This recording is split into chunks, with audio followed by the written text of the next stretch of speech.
So, just very quickly, I want to ask, how many people, when you're on the freeway, drive the minimum speed limit?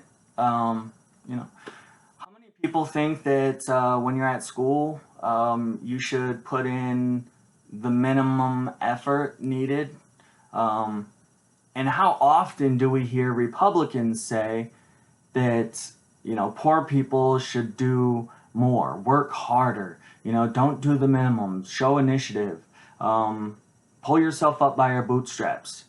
Yet I find that you know a lot of companies, Walmart in particular, but many companies, including the one that my mother works for, which is what spurred this video. She was just telling me that she's on her way to her second job because her first job, where she already works 50 hours a week, isn't paying her enough. So now she has to take a second job, working another 20 hours a week. My mom's over 50 years old and raised 5 kids, and she's working like 70 hours a week, and that's just to pay the bills. That's not for any extravagant lifestyle. So,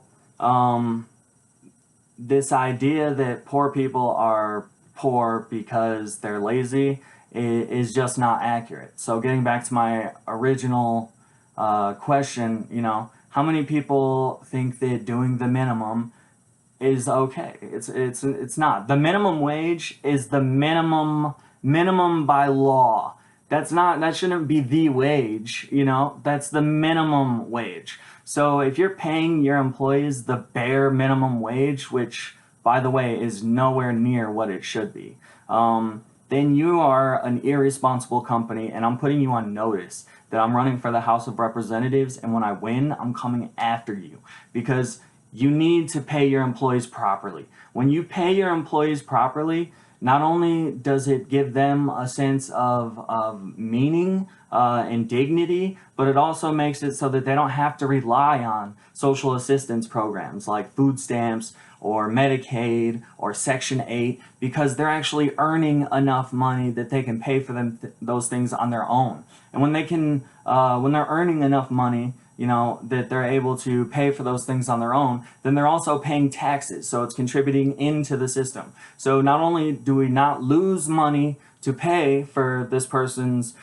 food, housing, rent, health insurance, we're not paying for that because they're able to pay for it on their own through their wages, but they're also paying taxes. So they're increasing the revenue coming into the federal government, which would allow us to, put money elsewhere, or, even cut taxes. I don't know if we should do that, but it is better for the economy when people are paid a proper wage. If they are not paid a proper wage, then they can't even afford to buy the things that they are making. When you pay people so little that they have no disposable income, then they can't go to the movies, they can't buy a Pepsi, they can't do things that are luxuries. So the economy is hurt. When they can't go to the movies or when they can't buy certain things that they would like to have but don't necessarily need to have, when they can't do those things,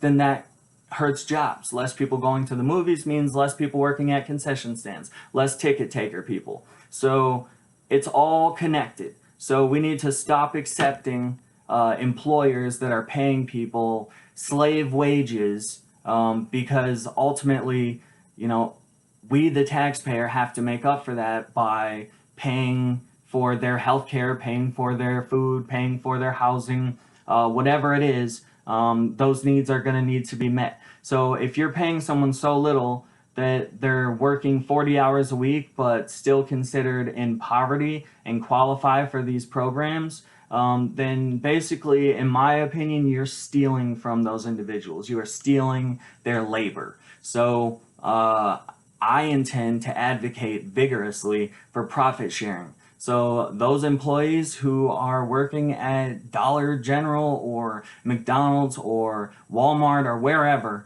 they're not going to just get their minimum wage. They're going to get a share of the profits because they're the ones doing all of the work. And maybe they didn't make the initial capital investment, but it's almost impossible for a regular person to make a capital investment like that these days. It's not how it was back when, you could just start something yourself and, make it grow. It just doesn't work that way anymore because all of the money is concentrated with such a small group of individuals that it is impossible for us to, be able to, as regular people, get that kind of capital and start a business like that. Or it's very rare. It's like winning the lottery. So we need to band together because there is power in numbers and demand that we are paid proper wages, because when we're paid proper wages, then we can contribute back into society, contribute back into the economy.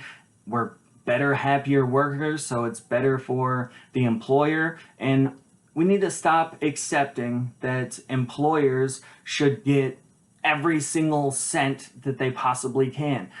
You do not need to be rich beyond your wildest dreams. Having $25 billion or whatever is extremely excessive when we have people who can't even afford to eat or to have a roof over their heads, and you've got $25 billion and then you're bitching about having to pay taxes on it. When our economy has been so extremely generous to you to allow you to make $25 billion, you have an obligation to contribute back into that economy so that other people can benefit from it as well. When I get elected, and I wholly and wholeheartedly intend to, I plan to vigorously push for profit sharing by companies for individuals, and I also plan to vigorously push to close the income inequality gap and to make sure that people are able to secure the things that they need in their lives to, to lead a happy life and to have a healthy, productive, happy family. Health insurance security, job security, and income security. I think all of these are not unreasonable things to expect. We are the workers. We are the majority. We have a right to say, hey, we are producing these products and we want a share of the profits. We don't want, the bare minimum that you're legally allowed to pay us. You should be giving us more. And the idea that raising wages is going to cause the cost of products to go up is just not true. Raising wages, you can keep the products the same price, but maybe we decrease the exorbitant, extreme salaries that, the CEOs and owners are taking. So just my thought, and I had to briefly say it because I just talked to my mom and it really pissed me off knowing that she has to work 70 hours a week just to get by. That shouldn't be the case for anybody. We should not have working poor people. If you're working, you shouldn't be poor. And if you're working and you're poor, then that means your job is exploiting you. And we need to stop that.